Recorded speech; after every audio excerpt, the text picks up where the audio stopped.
पटल आरा से तारा काहे ना पटल आरा से तारा काहे ना पटल बलिया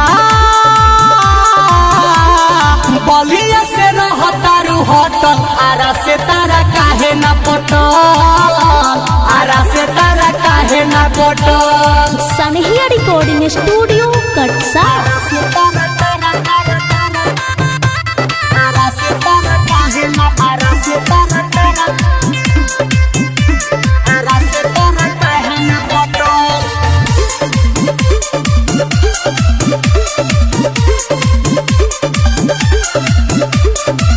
बनलू अपना के चालू पता बा केने केने जालू बक्सर में अक्सर भेटालू हमारा तो में के बुझालू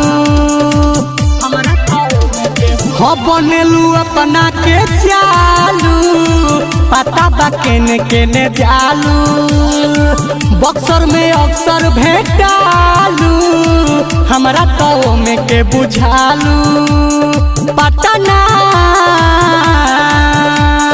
पटना में घटा दबा घटल आरा से तारा काहे ना पटल आरा से तारा काहे ना पटल आरा से तारा काहे ना पटल आरा से तारा काहे ना पटल।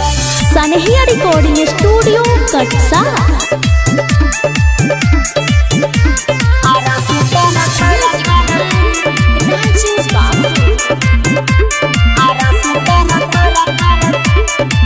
हाजीपुर सासाराम बेतिया अनिल से मजा का दुलेतिया मोतिहारी सिवान में लालू के चुमा खाली देतिया।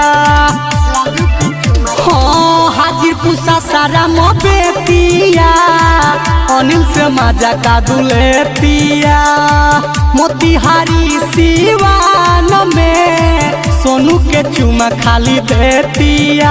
अरे दीपका दीपक रहेले के पलहटल आरा से तारा काहे ना पटल आरा से तारा काहे ना पटल। प्रेजेंटेड बाय अनारी म्यूजिक।